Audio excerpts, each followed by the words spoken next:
Welcome to the ninth episode of Vinyl and Celluloid, the podcast. Two of my favorite topics are music and movies. Perhaps that's why I really enjoy collecting and talking about soundtracks. A soundtrack can make or break a movie. In this episode, I'll be talking with Mark from Popcorn and Vinyl about our favorite soundtracks, movies that were saved or ruined by their sound, and some of the favorite movie scores that we both own on vinyl.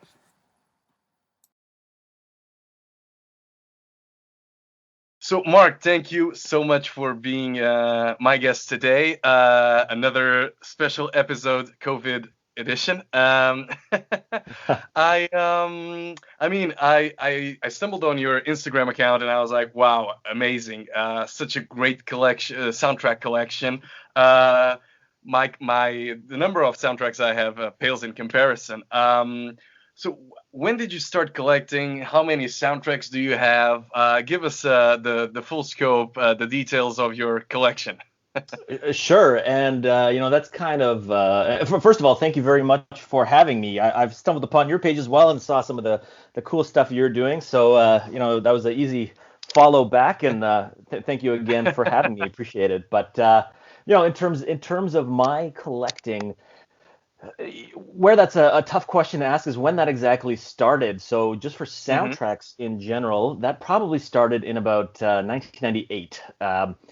Prior to that, I had the odd kind of interest in soundtracks. Someone actually bought me as a gift the Titanic soundtrack on cassette when the movie came out because it's very odd, but I saw a documentary on the Titanic before it came out, and then I was kind of really into that. I used to build like little model ships, so they knew I was into it, and just they as a gift bought me the soundtrack that I ended up really loving. And then I didn't even really know that I was into soundtracks. I would just here and there listen to some, and then I kind of it's really around the time that the Star Wars prequel trilogy was coming out that I really got Hmm. into it just because of Star Wars. So I started listening to all the old Star Wars soundtracks. I bought the Phantom Menace score, and then from there I just started collecting up. I kind of started with all the John Williams kind of classic Mm. material. So Jurassic Park, Indiana Jones, Jaws, all those kind of iconic scores. Those are kind of my first ones that I got on CD. And the other aspect of that, it was kind of the earlier days of the internet. So of course Napster was a thing, and for me, it was just I would happily buy them, but they just were not available in stores. Amazon wasn't a thing, so kind of Napster was the only way to get those at the time. So those early days, had to resort to that method. But from there, the collection just grew and grew, and over the coming years, it was mostly CD and digital. And I think now, because I've kind of uploaded all my CDs now as well to my digital archive, so that's nearing, I would say, about 800 soundtracks Wow. there, and that includes some TV shows, a couple of video games, but it's mostly film scores as well. And then, Hmm. like many others, kind of the vinyl bug hit me a couple of years ago, and I didn't even start with soundtracks. I would just get kind of those classic albums like Beatles, AC/DC, old kind of 70s rock, that sort of thing. And then I actually stumbled upon some cool presses by Mondo, which is a vinyl soundtrack pressing. They do a lot of kind of movie related memorabilia and some really cool stuff, and I stumbled Hmm. upon their website, and they just had these beautiful pressings. So that was kind of my first intro to the vinyl soundtracks, and kind of went from there. So it very, very Hmm. quickly escalated to getting many others. So now I think I'm nearing about 100 of those soundtracks on vinyl. Wow.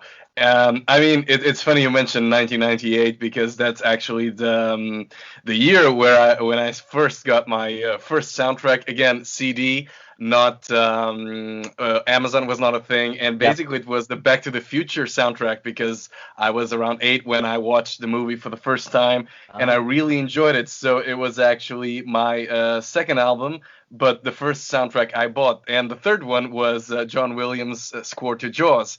So also John Williams was one of the first acquisitions I ever got. But yeah, Back to the Future was the first one, and yeah, since then, I mean, I guess I got a couple of soundtracks from my parents. So Fame from 1980s Yeah. movie, right? The soundtrack, Chariots of Fire, Blade Runner. So a couple of soundtracks, but the others I actually bought them myself. Right, right. Now, Um, now with that but Back to the Future one, was that the mhm. score or the soundtrack? So it was actually the soundtrack. So with both Alan Silvestri's score and also the Huey Lewis Oh, of songs, course, both of course. Power of Love and Back in Time, and also Marvin Berry's Earth Angel, Yep. and the Starlights, yeah, of course. And even the Lindsey Buckingham track, I don't recall the title right now, but basically, yeah, that was both the score and it was the standard edition. Right now, I know Yeah. that there's the reissue, etc., but it was quite standard. I think 11 or 12 tracks, but it was simply amazing. And it was actually that year that I went to Universal Studios Florida for the first time. Ah, So back when they had the Back to the Future attraction as a standalone entry, and yeah, so it was kind of exciting to get the whole soundtrack before um, experiencing the theme park attraction. that's amazing. Yeah, it was cool. And I mean, I don't think I have any like a rare edition when it comes to soundtrack. Actually, I got the Once Upon a Time in Hollywood this year.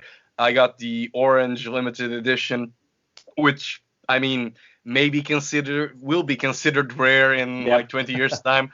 Right now it's quite standard, and it's not even the one without the cover, which was selling for $300 at Discogs.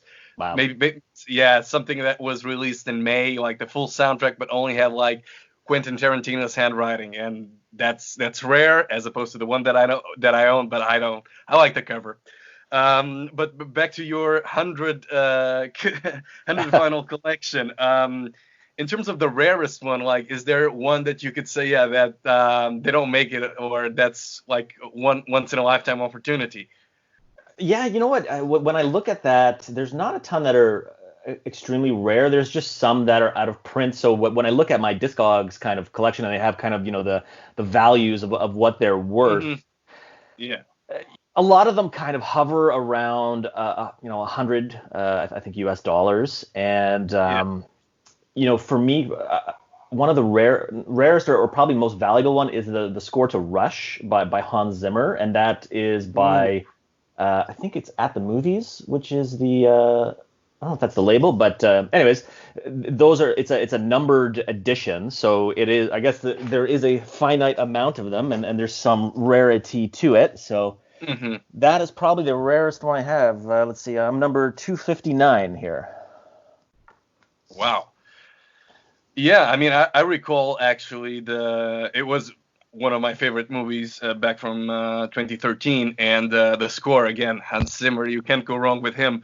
But yeah, I wasn't back then. I wasn't collecting yet, so yeah, I think I really enjoy the soundtrack.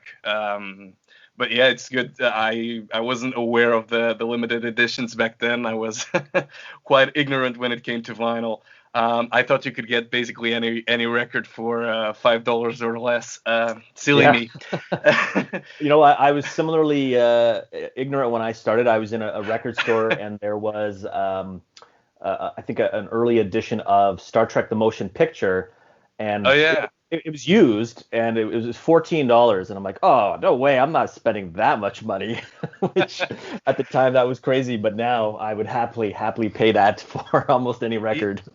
Yes, it pales in comparison with some of my acquisitions, and I'm sure you're the same. Well, I'm not But sure because yeah, yeah, with go you ahead. being based in London, I'm not sure what it's like there. So I'm based out of Canada, and Hmm. in terms of getting certain records, it's tough because a lot of them come from the U.S. So there's a lot of shipping costs and often duties and various tariffs, import fees, that kind of thing. So they end up Yes. being quite expensive. So especially because I can't get a lot in record stores, right? So a lot of them that I Hmm. have to get are online. or kind of Sure. worst case scenario Amazon, and they get quite pricey that way. It's interesting. Basically, yeah, I guess London is quite good as a hub for record stores. I use Discogs a lot, and I mean, in terms of the shipping costs, I've never been really like affected by, oh my God, unless, well, there was a time when I ordered a couple of albums from Japan, but that's another story. Something I love the music, but I don't want to talk about the price. Fair enough. It was a lapse of judgment, momentary lapse of judgment. But basically, no. Like even from the U.S., I mean, Yeah, the shipping.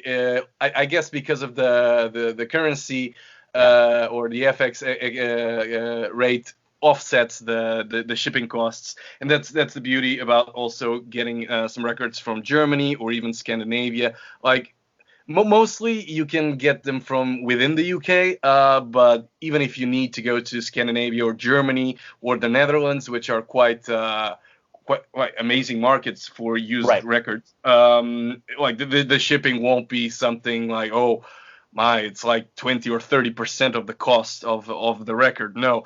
Even I once took a chance and I ordered vinyl from Russia, and I Oh, was actually, yeah, no, perfect, smooth transaction, exactly what I wanted, perfect quality. So sometimes yeah, it pays to take a gamble, but yeah, I mean, so far I can't complain. But I'm aware that it really depends, like in where are you based and like the access you have to the yeah, not only online but also physical. Because I really enjoy, other than Discogs, like you enjoy like talking or at least seeing the record you're getting, for because sure. yeah, because then you get the risk of saying, oh, it's mint condition. Yeah, I don't think it is, but fine. um, and It, actually it, that happened yeah, go ahead. it's just funny, like you talk about that experience of going to check out the album. Like when I go to record stores, it's they often don't have a lot of soundtracks there, right? They have a couple. They'll have all the popular ones of Yeah. the main kind of movies that are out, but even the employees there, they don't really know much about the genre. Often, I can't speak for Yes. everybody, but that's not the genre that everybody typically gravitates towards at a record store. So it's hard to get recommendations if you hadn't heard something. So, for example, last time I was at a record store, I saw one. It was on sale, and I had never seen the movie. I've never heard the score. It was called "Distance Between Dreams" by Tom Mm, Holkenborg, and okay. it just I was kind of taken by the cover. The cover was nice. It had a cool looking like a ocean swirl vinyl. I'm like, sure, I'll give this a try, and it actually ended up being phenomenal. It was a really great listening Well, experience, and it kind of went in blind. But I know a lot of people. That's why they love the record store, is to kind of interact with others, get recommendations, and that kind of thing. But for soundtracks, it's a little bit harder. exactly. And now you mention it, I recall seeing your post. It's about the surfing Yeah, and whatnot, right? Yeah, that's the yeah. one. Yeah, I recall seeing it. I say, wow, what a cover. But yeah, I had no idea about the record in itself. I still But haven't that's seen the actually, movie. yeah. But it's a perfect segue to our first topic, because I mean, for me, I love movies and I love music, and I think soundtracks are often work as a sampler. So a good soundtrack has the power to make you relive the movie on the go or long after you've actually seen it. But other times, actually, the soundtrack is the entry point, and that's exactly what you just described, right? Yeah. So, other than and I guess it doesn't apply to that album specifically, but do you have any or any cases where you actually listened to the score or the soundtrack before watching the movie, and the soundtrack was the main driver to actually go and watch the movie? Yeah, there's a couple actually. So Rush actually was one of those. My Mhm. friend really recommended just a particular track called Stopwatch, and because he knows I'm a huge Hans Zimmer fan, so I had just heard that track, which blew my mind, and then I couldn't stop listening to the soundtrack, and it was probably a few months before I ended up watching the movie, and then I loved the movie. It was phenomenal. So there was that case, and there was a couple of others where the soundtrack was amazing, but perhaps the movie wasn't as good. So, or maybe for me it's almost a case of like the soundtrack was so good that I had such high expectations of the movie that I was a little bit let down. So two examples of that for me were Rudy and Scent of a Woman. So Rudy by Jerry Goldsmith, I had heard for years the score, like I had it. You would always hear it in trailers for movies in Hmm. the 90s all the time. And I finally sat down and watched the movie last year, and it was okay. It was kind of your traditional sports movie, but it kind of didn't live up to the hype of the music for me. Hmm. And Scent of a Woman was similar to that by Thomas Newman. It had this really great kind of interesting different score. And then the movie was fine, but it just kind of didn't get to the level of the movie for me, Yeah, I mean, or the Scent of score. a Sorry. Woman.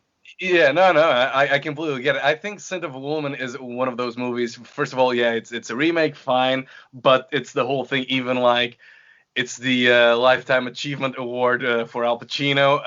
Hmm. And I mean, yeah, I recall watching the movie. I wasn't particularly blown away by it, but it's funny you mentioned both those examples. I mean, for me, the first case was with Vangelis and the 1492 Ridley Scott's Conquest of Paradise. Okay. So.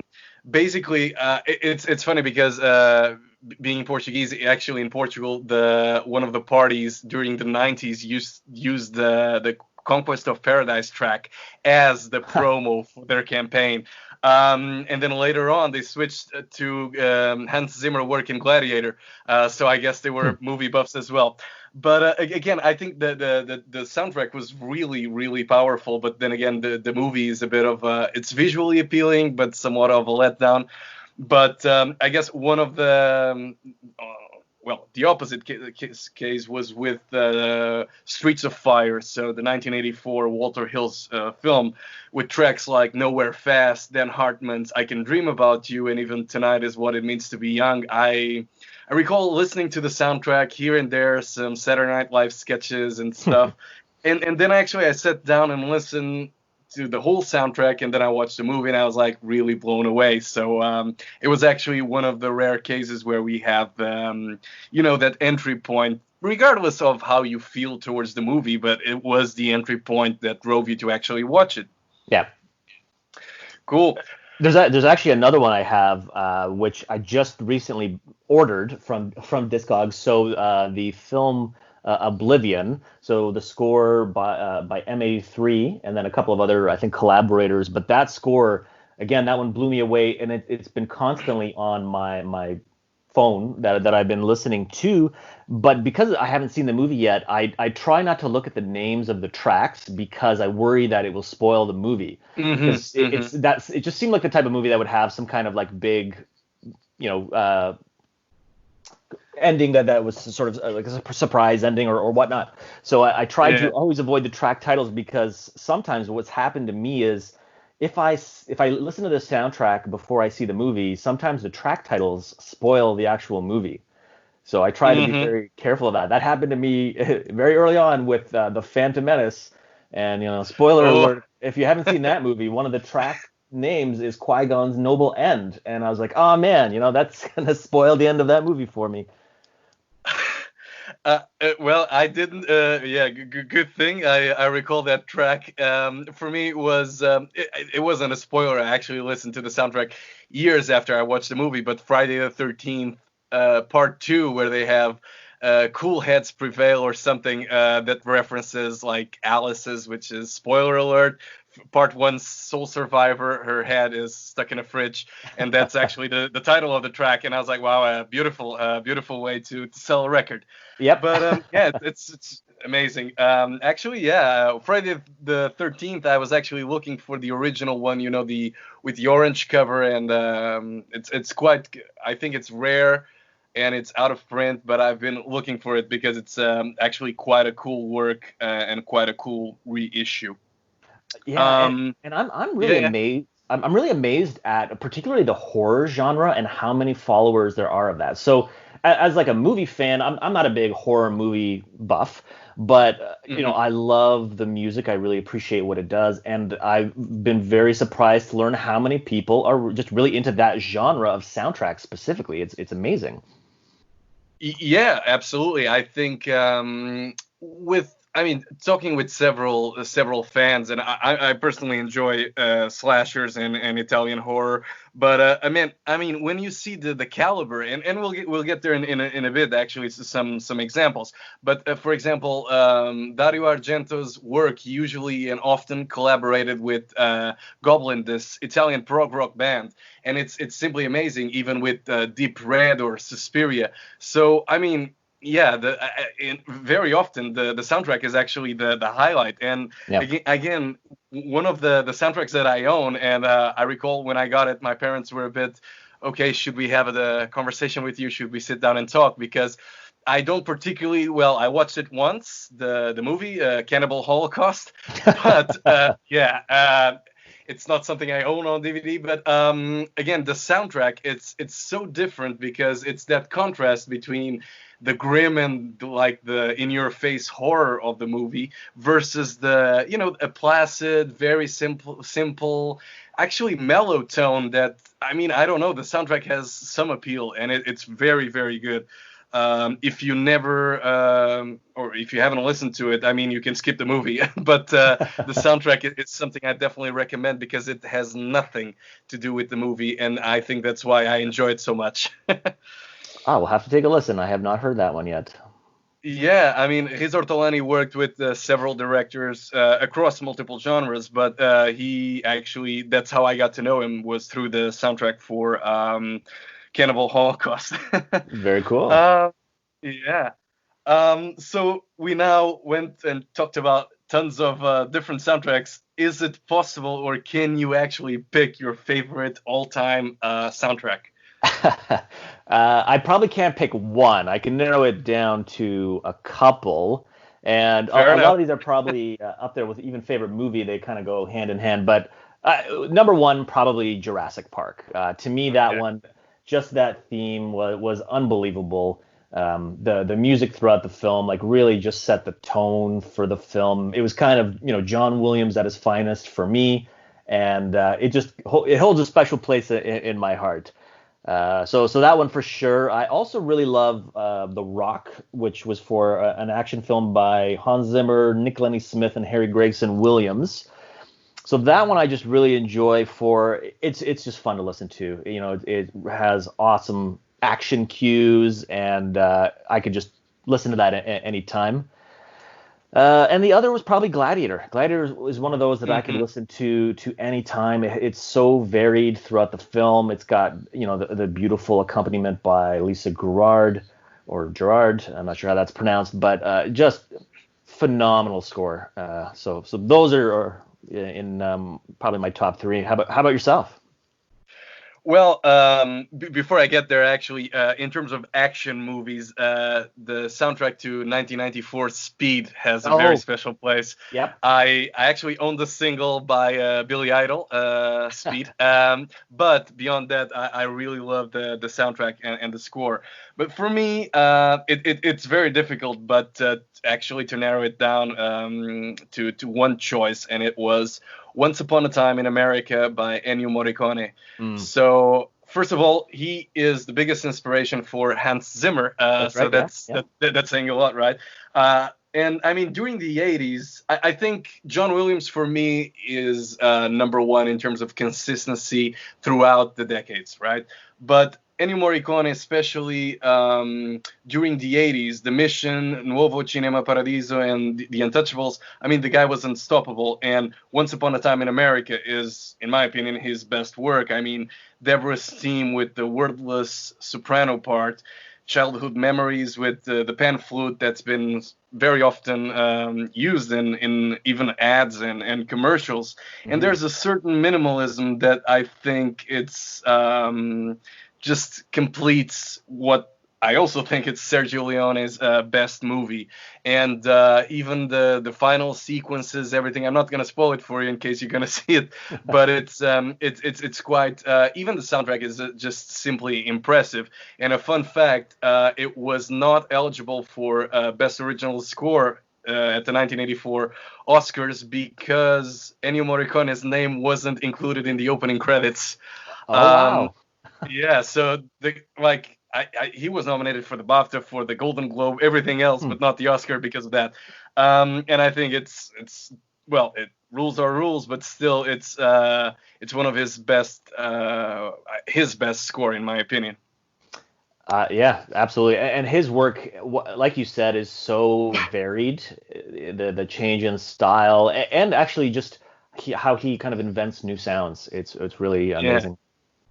Uh-huh. And it's interesting that also the discussion about like the Oscars and the awards because I think most kind of film enthusiasts would agree whatever wins, whether it's best picture or best score, really that's not necessarily a reflection of what actually is the best work that year. There's a lot of whether it's politics or whatever that goes into those decisions, but there's a lot of very criminally underappreciated scores that should win awards but don't.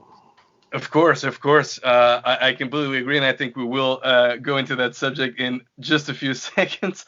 But before we move on, we talked about scores and the instrumental side of it. But Hmm. what about the non-original scores? So, like for example, I don't know, movies like Empire Records. I've recently seen it, and it sounded like, okay, we have a soundtrack now. We need to make a movie to sell the soundtrack. Right. But it works. But I mean, I think the movie's okay, but the soundtrack was really good. But do you have, for example, one of those non-original scores that are part of a movie? Say, for example, heavy metal from 1981 or something of the sort. So non-original scores. Sure. There's a handful of them, and I think how a soundtrack impacts a movie is also really interesting because I feel like there are some soundtracks that sort of become sort of iconic, like right after the movie comes out or the years after. There are Hmm. others that kind of capture that moment in time, so they're almost you know a snapshot of what the music is like in that decade, especially if it's a period piece, a film. They'll just Hmm. choose kind of the iconic songs of that decade or whatnot. And there's others that it seems like they just kind of put together songs just for the film, and they're really meant. I feel like Tarantino songs are like that, or soundtracks. They're really there to Exactly. accent the film. So I guess there's a couple of favorites of mine. So it's probably overdone or kind of a popular answer, but Guardians of the Galaxy Volume One is I think it's a really actually great compilation soundtrack because it works really well in the film, but it's just a collection of damn good songs. Like it is endlessly listenable. It's one that's on my turntable all the time. It just the music editors chose really well some great songs to work with that film. So that's definitely up there. There's another one from The Big Chill, which I haven't seen the film, but Hmm. it's one of those compilation albums that I really love. It has some awesome Motown hits, and it's Hmm. one of those ones that I could just throw on the turntable anytime and listen to. It's just a really great compilation. What Hmm. else? There's Pulp Fiction. I think that's one of those examples that just those are really great songs that work in that film. If you were to create that compilation outside of that film, that might not be for everybody, but works awesome in the film. And then Hmm. another soundtrack that I would love to see on vinyl. I could envision how it would be, and this is definitely not for everybody, but the soundtrack to A Night at the Roxbury, which Oh yeah, just yeah. With a silly, fun movie with some '90s dance hits. Hadaway's "What Is Love" is so yes. associated with that movie. I would love for that to be pressed on vinyl. I'll be first in line to buy that if they ever were to release that. And I guess the second person right behind you would be Emilio, the Mighty Duckman, Emilio Estevez. No, Night at the Roxbury is a favorite. I love the sketch, and I actually have a friend who looks exactly like Will Ferrell. So yeah, every time I see him, it's always like, references to that movie. I also own Guardians of the Galaxy, and I think it was sort of a surprise when it was released, because it was, wow, what like you just said, what a great collection of songs. And it really completes the. I actually went to the movies to see the first one, and I think it works really well. And I think it was Empire Magazine who just posted that James Gunn released like not Volume 3, but the main characters, like Star-Lord's mother, Her playlist. Yep. yeah, so it's actually quite good. I finished listening to it the other day, and it's really really solid. I mean, also one of the things is Big Chill. I definitely recommend the movie. It's very very good. I really enjoyed it. Amazing cast, and I think, yeah, the whole Motown side of it. It's simply amazing. For me, I mean, I try to get away from like Quentin Tarantino. I'm a massive fan. I own several soundtracks. But for me, it's Fast Times at Ridgemont High, 1982. So Yes. I actually, yeah, I own the 2 LP version, and I think, well, it's exactly the case. Like, it's, that gap or post punk but pre glam metal limbo that existed like in the early 80s, and you have Don Henley. Basically, you have every single member of the Eagles on solo career. They contributed to the soundtrack. Sammy Hagar, Fast Times at Ridgemont High, Jackson Brown, Poco. I mean, it's really amazing, and I think again, it's one of those things that when the soundtrack completes the characters or everything, you find it believable. And for me, actually, that's an issue I have with Netflix's TV show Stranger Things, especially on Oh. season 1, when they were using like Joy Division, Reagan Youth Trooper. Yeah, I know those bands. I just don't think they were adequate. Or I look at the characters and I don't believe that those characters in Indiana or whatever they are, like, they were into that type of stuff. I simply I don't think it is. I think it was a soundtrack from the 80s that catered to the audience, not to move the story forward or to add some depth to the characters. So that's one of the issues I have with Stranger Things. But then, And that's yeah, fair, and I think that's an example of where the showmakers are trying to just provide that mood and that 80s feel to the show. So they're gonna lean on those classic ones that you can associate with that genre. So they're using that to sort of paint that canvas of the show happening in the 80s. But the yeah.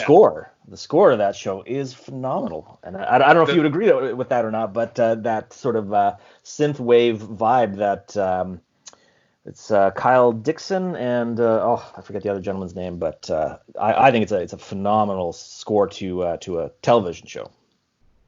Again, the score is one of the things I really enjoy about the show. But I'm separating, of The course, soundtrack, the of course, yeah. original score from the soundtrack. And I think I completely agree with you in terms of the score, the whole synth approach. And again, it's I think that especially the last decade saw tons of great work that revived the whole interest in the synth-driven sounds and soundtracks.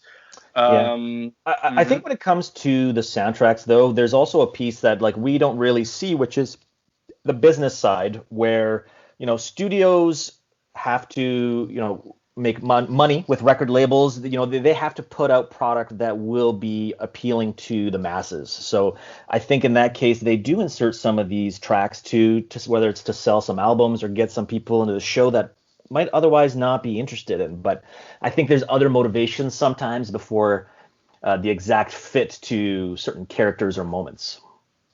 Sure.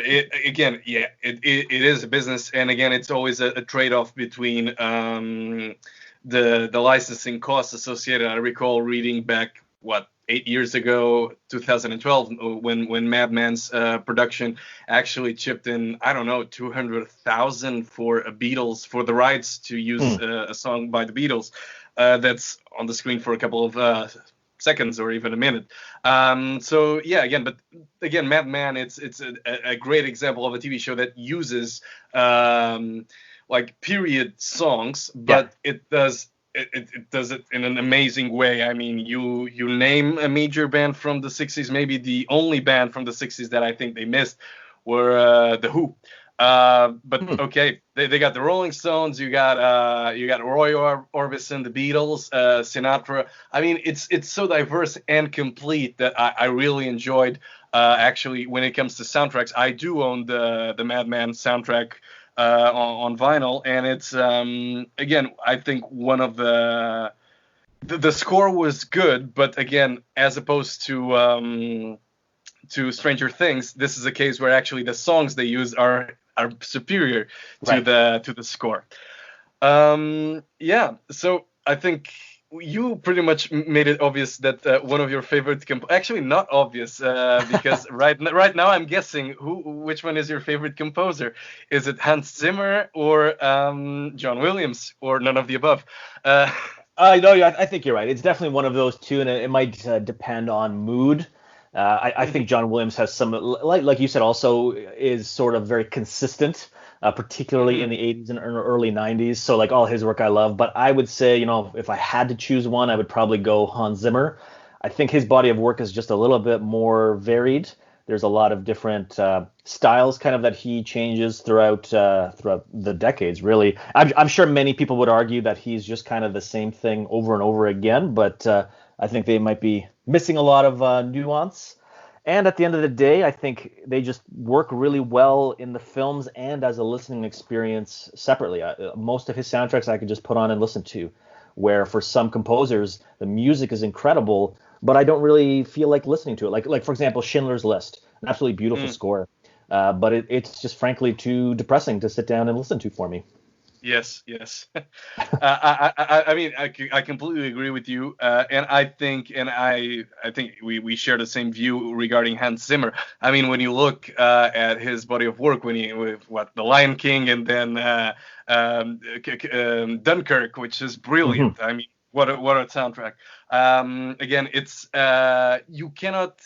I mean, he has his own distinctive sound, but it's not as easily you cannot immediately recognize from time to time because I think that's something that, for example, when you listen to a score by John Barry, whether it's James Bond or some of his other work, like I don't recall. I was watching a trailer the other day. And I was like, "Oh, I'm sure the score was by John Barry." Boom, Yeah. yes. And I'm not calling myself an expert, not by a long shot. What I'm saying is, it's very very easy to associate or identify. And I guess regardless of the brilliance on John Williams' work, and I mean, you have Jaws, Raiders, Superman, Jurassic Park, Star Wars, and the list goes on. I mean, Hans Zimmer is quite unique, and I'm really looking forward to hopefully they will keep the release date to listen to his work on Denis Villeneuve's Dune. Yeah, I'm really excited. I thought Blade Runner 2049 was Yes. amazing. And that was a really hard project to kind of live up to. The original Blade Runner soundtrack is so iconic. It was so different, and it fit the film so perfectly. And I think Zimmer balanced it so well by, he really modernized the sound, but still kept kind of the essence of the original, for my Hmm. taste, anyways. And I thought he did an incredible job to provide the mood for that film. So I can only imagine what Dune will be like. Yeah, I completely agree. That was one of the highlights also that I found out with Blade Runner to 2049. The fact that he politely refused to collaborate with Christopher Nolan's in Tenet. Also, hopefully, we'll see it this year because of his passion towards Dune. I mean, I've actually maybe I'm ignorant, but I've never read something or heard something similar, just this passion or, oh, I'm so passionate about the source material or the Right. subject matter that actually, sorry, man, you're my best friend. We collaborate a lot, but right now I'm going with this guy because like Dune. So, I mean, I think it's simply amazing and I can't wait to actually listen to his work. Yeah, and I think it'll be a little bit different for Zimmer too, because I think that's where he gets painted into a corner because he often gets hired for particular genres just because he's good at them. So some people may argue they sound like to other scores of similar movies. So it might be tough to escape that. So I think these kind of projects is what really gives him the opportunity to try new and different things. Perfect. Yeah, I mean, I'm really, like I said, really excited for both movies and actually Dune's soundtrack. Which actually, speaking about Dune, brings me to my next question. A bad movie that was actually redeemed, or the one of the few highlights, is actually a good soundtrack. I think there's a lot of these. They're hard to come to mind. One that jumps out at me is Star Trek Five, just because I was recently watching a documentary on it. But I think Star Trek Five: The Final Frontier. Jerry Goldsmith came back to the franchise for the first time since the motion picture. James Horner did an amazing job and. Prior to that, but then he really kind of was the best part of that film. Now, don't get me wrong, I still enjoy it. So, obviously, I'm a big Star Trek and Star Wars nerd, and I still enjoy watching Star Trek V, but it has a lot of problems. It's not the best film in the entire franchise, but the score is absolutely phenomenal. So I think that one sort of saves the film for me. Also, I'm a big Bond fan, and there's a lot of films there where the movie's awesome and the score is terrible, or vice versa. So I think Quantum of Solace, the score by David Arnold, is absolutely phenomenal, and that's just one of the weaker films. I still don't dislike it, but I would say it's one of the weaker ones, particularly in the Craig era. But the score is still incredible. And actually, you know what? I would even say Die Another Day as a Bond film. The soundtrack is fantastic. And that film has quite a bit of issues. I completely agree. So actually, just reviewing your points, Star Trek, I've never been into it. I'm not saying I don't like it. I'm just saying that I watched from the original series, of the motion picture from 1979 up until part 4, The Voyage Home, right? So because of the whole reputation of William Shatner directing Star Trek V, the Final Frontier, and all the comments, I've actually that was the point when I said, okay, fine. And then I watched the first two J.J. Abrams era movies, right? So the 2009 and the 2013, if I'm not mistaken, and I quite enjoyed it. Regarding Bond, again, massive fan. Back to John Barry. Quantum of Solace. That's exactly it. I think I'm actually. So Die Another Day holds a very special place in my memory and my heart because it was the first Bond movie I've ever seen in the big screen. And yes, it was awful by all. Yeah, it wasn't the best way to start or to experience Bond. If I only had waited until Casino Royale. But again, I've never rewatched the movie because I want to keep the memories of my first time at the movies watching a James Bond movie.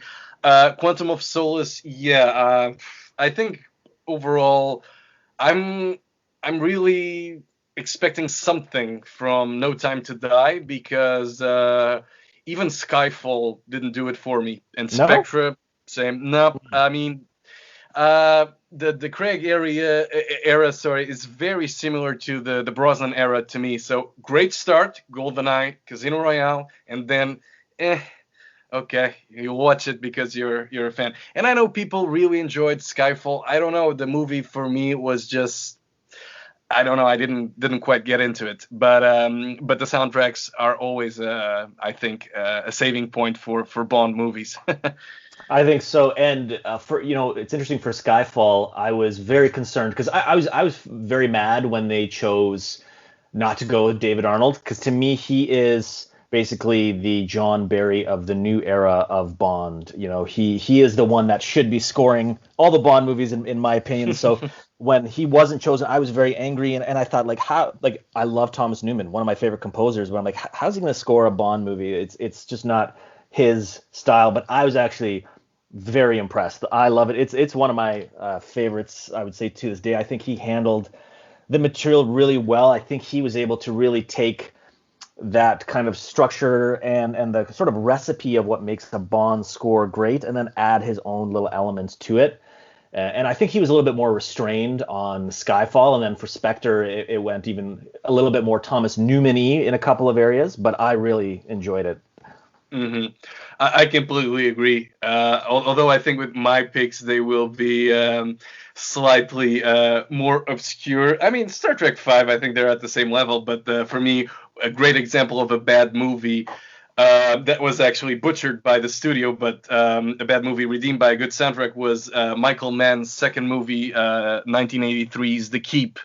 So I mean, it's pretty much like what 89 minutes long, and it's a bit of a mess. But again, great cast, great Gabriel Byrne, Ian McKellen, and you do have like there was a great idea. I'm sure. And Michael Mann has talked about the 3 hour long cut.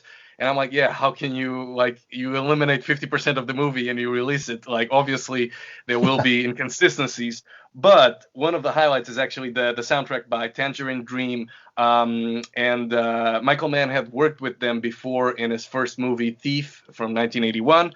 A great movie, neo noir. If you enjoyed Drive and if you enjoyed that synth-driven soundtracks, I really recommend the movie and the soundtrack. But I think here, like Tangerine Dream went with a more minimalist and a more moody and gloomy approach because it's as opposed to the neon, driven sight and sounds of a Miami Vice Right. Michael Mann product. This is more like a down to earth and very like gray, gritty, but with earth tones. And it actually reminded me of another movie, Sorcerer by William Friedkin, which is actually funnily enough, the soundtrack is also by Tangerine Dream. So again, it's one of those cases where actually the soundtrack is amazing. And the second movie or out of three would be The Exorcist Part Two, The Heretic.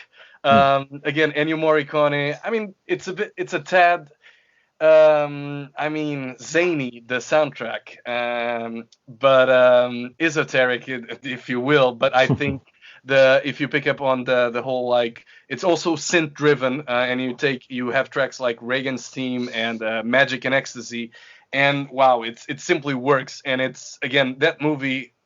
As opposed to The Keep, I don't think there's actually hope. There's no story. I've watched it twice. I still don't get what the movie's about, and I don't consider myself very dumb, but I like that The Exorcist 2 is beyond my comprehension. But the soundtrack is something I enjoy. And last but not least, 1980s Xanadu, where the soundtrack did very well as opposed to the movie itself. And you have 50% of the tracks composed by Jeff Lynne from Electric Light Orchestra, and the other half by Olivia Newton-John. You've seen that one, or not really? I haven't, no. No, you can skip the movie, but the soundtrack is quite good. I mean, I'll take a look. It charted like I think it was number one in the UK, number two in the US, something like that. It was definitely top five in a lot of countries. So, which makes me think like, why did it bomb at the box office if people actually bought the soundtrack? But I don't think I'll ever get the answer to that. And now I think you touched exactly on the point where actually a good movie is hindered or taken down by a bad soundtrack. In your opinion, like, which examples come to mind of a good movie actually destroyed or taken down by a soundtrack? Well, I hope this is not a cop-out answer because it's a little bit of a flip of my previous answer. And I wouldn't say it destroyed the movie, but it hurt it. No. So one of the worst examples is GoldenEye, because again I'm a huge Bond fan, and I think Eric Serra did a great disservice to that film, to the point where the producers actually had to have somebody else come in and rescore portions of the film because it just didn't sound like a Bond film. So, for example, the tank chase scene through Russia, that had to be rescored to actually include some of the James Bond theme. It just, I think where Eric Serra's strength lies is in those different types of films, like The Fifth Element, where he can be a little bit more experimental. With certain films, I feel like you have to stick to a particular structure to make it work for that film franchise. And that one just went off the rails. Some scenes were awful, like there's the chase through Morocco. It just sounds like kind of cheesy 70s or 80s porn music. I think it's awful. So that one really went. The movie, luckily, is still good. It's actually one of the best movies for me in the whole series, but the score just ruins it.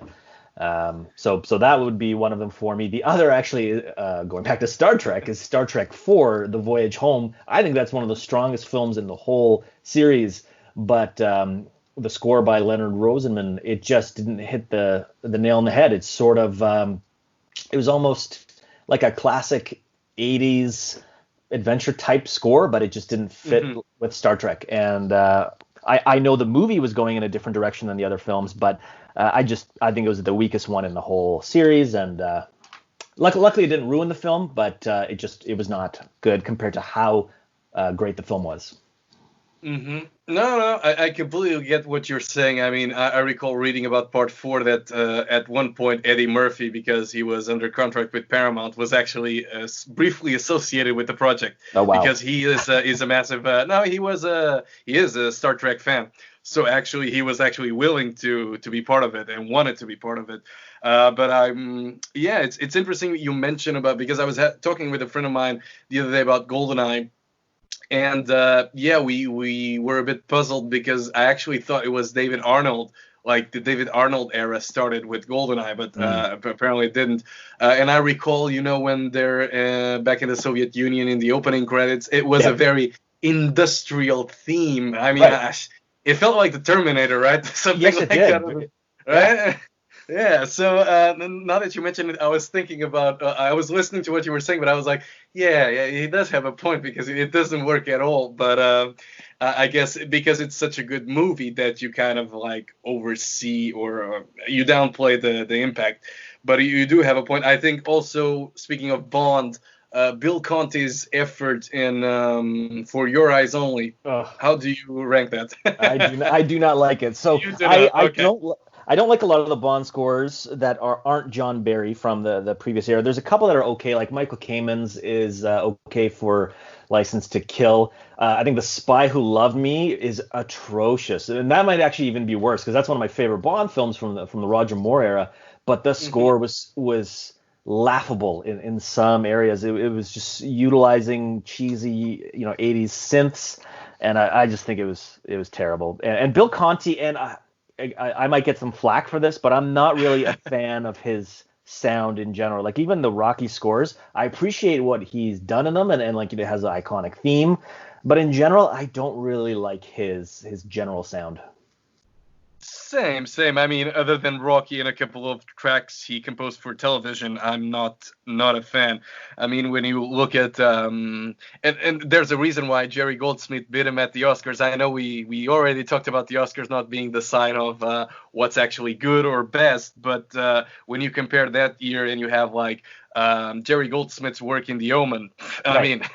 Sorry, but that's way better than Rocky. Rocky is uplifting, the other one instills fear.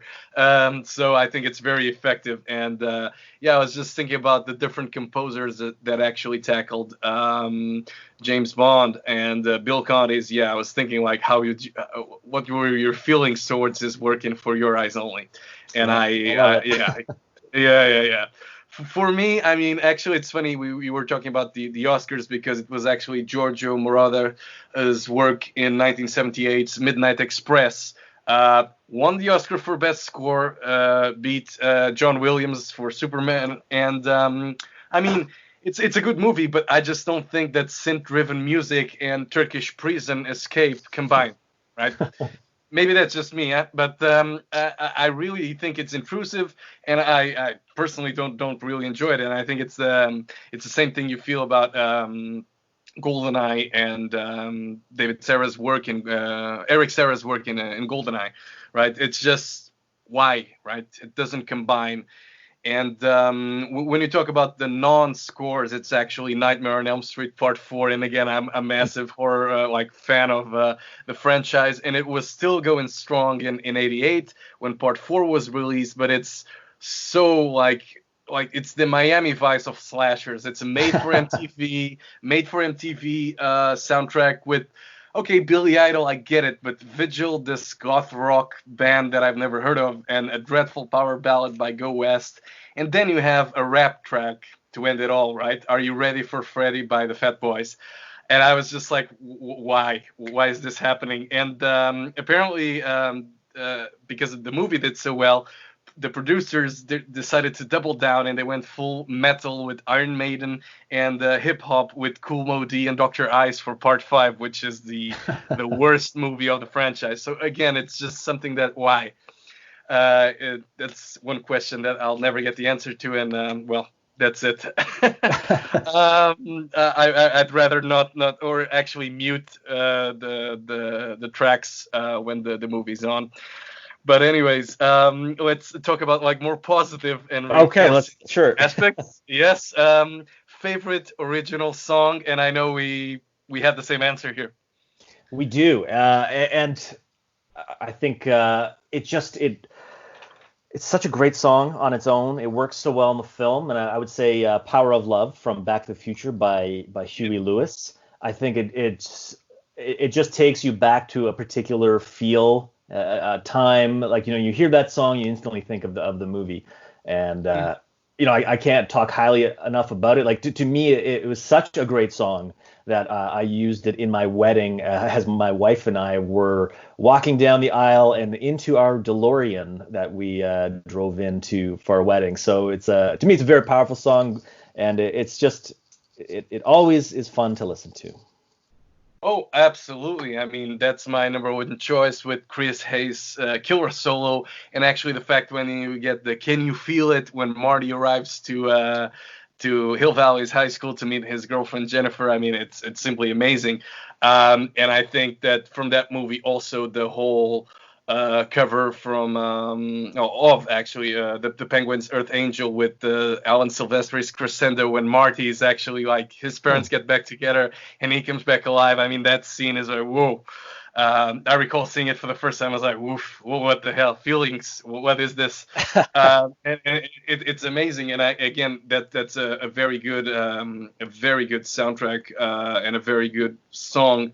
That, like you said, you listen to it and you're immediately placing it in Back to the Future. That's the movie. That's the way it is. So it's perfect. I think like for the last question I have is like, is there an album or a soundtrack that it's your white whale, the one that you're looking for and you still haven't got it? Do you have one in particular, one soundtrack you're still looking for? So I did, but I've just speared this white whale very recently. So I think I mentioned the Oblivion score. Yes. I loved it forever, but it was a limited edition release by Mondo, and they did two. They did sort of a clear vinyl and then as well as a black. And I've been looking for it forever, but on Discogs it's cost like at least $200+. So forever I haven't been able to get it, and I really wanted the more rare clear edition, but I finally found one of the standard black editions. So I finally purchased that last week. So I'm hoping to get that one very soon.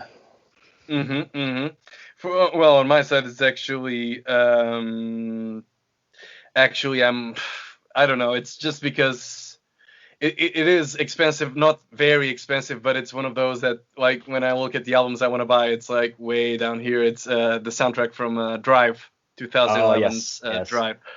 And it's just that I don't know why it's so crazy expensive because like it's not that rare or it shouldn't be, but I don't know. I always get mixed feelings when it comes to buying it because it is available, so it's not necessarily a white whale, but it's one that I still haven't convinced myself to actually buy it, although I really enjoy it.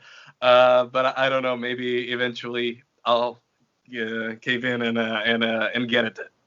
Hopefully. Well, I think that restraint is a good thing though, because I know for myself, I'm actively trying not to just get everything because one, I don't want my collection kind of bloated with things I don't really listen to and just get it for the sake of it. I'm really trying to only pick stuff that I really like, that I'm really going to actually listen to. There's the odd one where maybe I would get a sequel just to kind of finish the collection, but I'm trying to focus on ones that I just really love and will continue to listen to. Oh yeah. I mean, there's always that thing. Even maybe it's not so with soundtracks, but sometimes there is that band you really enjoy, but they have that album that you're not a fan of, and you always skip. But it's like, but that's the one missing, right? So I guess I have that with a certain band. But yeah, I mean, Drive is pretty much like that. But I don't know. From James Bond, for example, I do own the maxi singles for The Living Daylights, and what else? Oh, I own the soundtrack for A View to a Kill and You Only Live Twice. But then I got the compilation, with all the theme Yes. songs Yeah. from Russia with Love up until All Time High from Octopussy.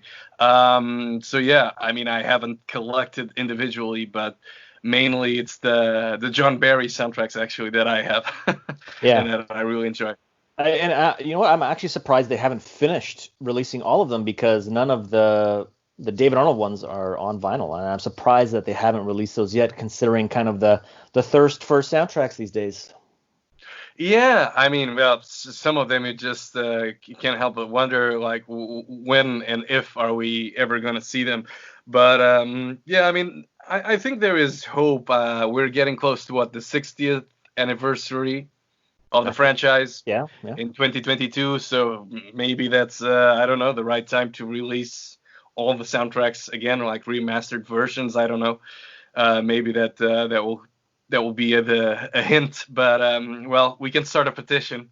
I'll definitely I'll be sign first to sign. the sign. We'll do that. We'll do that. Well, Cool. what's for you? What's Yeah, sure. something that hasn't been released on vinyl that you would like to see a release of? Soundtrack wise, that's actually quite interesting. I mean, like from recent times, I don't know. There hasn't been a movie where I've been like, oh, I really wanted to get the full soundtrack, and it's not available. I guess I would have to think about something from the 2000s that I've seen. I don't know if actually the 2002, we have Michael Mann's adaptation from Miami Vice adaptation from 2006. I don't Hmm. know if it's available, but I really enjoyed it. And I know that a lot of tracks were actually cut off because the movie was edited when it was released. So the director's cut actually has more tracks. I don't know if it's actually available on vinyl, but good thing I will look it up. Hmm. I I really don't. Yeah, I mean, I collect some. I do have a passion and an interest. I would definitely would love to see Once Upon a Time in America being re-released. Um, but yeah, and I really enjoyed. Actually, I was hoping, but it then got released in 2015, like John Carpenter's work, and I actually got that soundtrack with all the theme songs from all of his movies, Ah, very nice. Very nice. which I really enjoyed. And again, Ennio Morricone collaborated with him on like there are two tracks that aren't John Carpenter's originals, and that's the main theme from The Thing, and also the guitar driven or more heavier sounding opening track from In the Mouth of Madness. I don't know if you've seen that one. No, I have not. It's a very solid horror movie, and actually they were trying to get some filler track, and they Hmm. said, okay guys, what like we need to put like something here just for the time being. Like, what are you listening to? And somebody was listening to Metallica's Black Album. So I mean, you can really tell that it's heavily influenced by Enter Sandman, but Right. it's Right. pretty much it works very well, and it ended up being the track that it's featured in the opening credits, and it's very very good, and it's a big departure from the synth driven sound of John Carpenter's soundtracks. Hmm. But yeah, that was the one I was looking for, and I actually got it and really enjoyed it. Oh, very nice.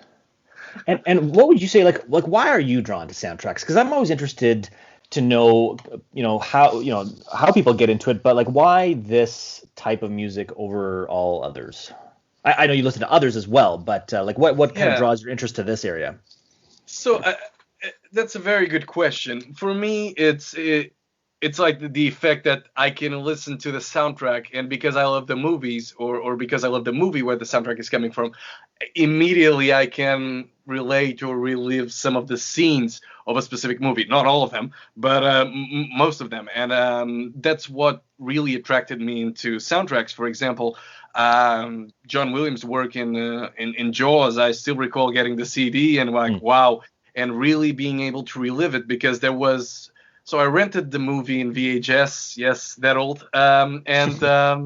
it was like there was a gap between like there was like no Netflix back then, no nothing. So you like you'd have to wait until the movie to be released on DVD, and it was a couple of years. I mean, I Oh think yeah. 4 years from when I saw the movie in VHS, and then finally got the DVD. So the soundtrack was for me a vehicle to actually relive something I really enjoyed and something that really moved me, which was the movie Jaws. And I guess that effect, I mean, was replicated with several other movies. And if I go to the gym, I'll get the Rocky compilation soundtrack to get pumped up, and also some of the TV shows as well. I do own the Miami Vice soundtracks, like Volume 1 to 3, and also the German edition of the Best of. So I really enjoy the like. It's very well curated, the songs that they got there. So for me, it's essentially that, the ability to relive um, the movie or the TV show, or and all the feelings that come associated with that experience, you know. Right, right. Yeah, and I think it's interesting you mentioned the TV portion as well, because I think that's an area that has really improved over the last few years in studios investing a lot more money into whether it's licensing music or hiring really great composers for those scores.